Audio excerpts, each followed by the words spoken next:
Assalamualaikum warahmatullahi wabarakatuh. Di video ini saya akan menceritakan sedikit tentang dashboard data penjualan UMKM di 3 provinsi. Ini sebetulnya berkaitan dengan em, interpretasi data dari eh, video sebelumnya. Di sini kita bisa lihat dashboardnya ya. Kita, nah, di sini udah ada judul dashboardnya, data penjualan UMKM di 3 provinsi, yaitu DKI Jakarta, Jawa Barat, dan Banten. Pertama kita bisa lihat total penjualannya. Ya, di sini ternyata penjualannya itu total di 3 provinsi mencapai 51,8 miliar. Lumayan ya, lumayan besar. Kenapa kita perlu metrik total penjualan ini? Karena ini sebenarnya wajib ya sebenarnya kalau misalnya ada di dashboard itu wajib ada total penjualan atau total sales gitu ya. Untuk melihat bagaimana performa bisnis apa ya badan usaha yang ada di sini ya. Berarti kan kalau konteksnya ini UMKM yang ada di Jakarta, Jawa Barat, dan Banten. Ini sebetulnya metrik utama yang harus ada di setiap dashboard penjualan. Ini kalau kita lihat selanjutnya nih, ini ada total penjualan berdasarkan kategori produk ya. Ini ternyata kita sudah diurutkan. Ternyata paling tinggi itu kategori produknya minuman. Sesuai ya sama video yang sebelumnya. Paling tinggi itu kategori minuman dengan total penjualan itu sampai di angka 11 miliar.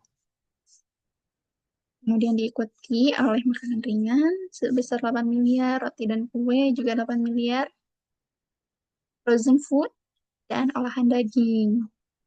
Ini kita juga bisa lihat ya filternya itu. Misalnya kita mau lihat yang di Jawa Barat saja ya, karena Jawa Barat tadi ini. Jawa Barat itu ternyata paling banyak.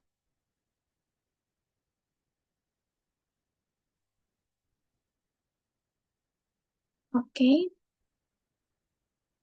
belum bisa diklik, jadi kita lanjut dulu. Kalau misalnya kita lihat grafiknya, grafik ini sebetulnya penting juga untuk ada di dashboard ya. Jadi kita bisa mengetahui kontribusi produk terhadap total penjualan itu yang mana yang tertinggi. Di sini ya minuman gitu kan. Terus kalau misalnya kita mau tampilkan top 5 atau 5 yang kontribusinya paling besar, kita juga bisa ya. Ini kita bisa lihat 5 itu apa aja.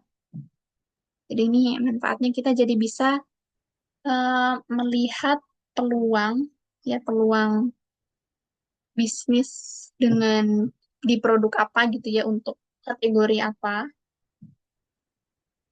Selanjutnya kita bisa lihat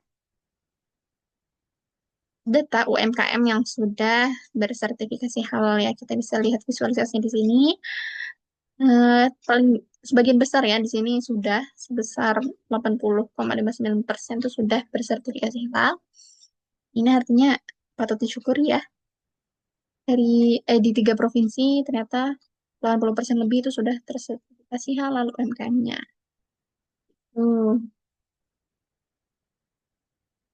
Dan juga kita bisa filter ya kalau kita misalnya mau lihat di Bandung.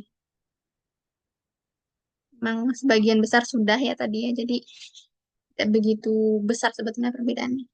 Kalau misalnya kita mau lihat yang di Jawa Barat saja, ya Bandung, Bekasi, itu Tangerang atau Jawa Barat ya, Cirebon, Depok, Tasikmalaya. Oh Jakarta di sini, oh ya, 80%.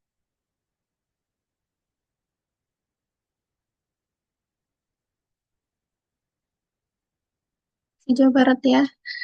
Nah, di sini sebetulnya kalau tadi kan berdasarkan kota ya, sebenarnya bisa juga bisa sih langsung lihat Jawa Barat tuh gimana sebaran UMKM yang sudah bersertifikasi halal. Oh ya, ternyata 80,55%. Tujuannya filter ini juga memudahkan kita ya, karena ini kan uh, dashboard interaktif gitu. Jadi kalau misalnya kita perlu langsung tahu ini provinsi mana yang paling baik yang bisa dicontoh gitu ya. Sertifikasi dari segi status sertifikasi halalnya, kita bisa tahu langsung. Dan kenapa sih perlu ada grafik atau KPI ini? Karena Indonesia itu kan mayoritas Muslim ya. Jadi kalau UMKM itu sudah punya sertifikasi halal, sudah punya sertifikat halal, itu lebih bisa bersaing gitu di pasar. Karena pasarnya pun banyak kan Muslim kan. Tuh. Ini juga bisa membantu manajemen memantau progres sertifikasi halal di 3 provinsi ini.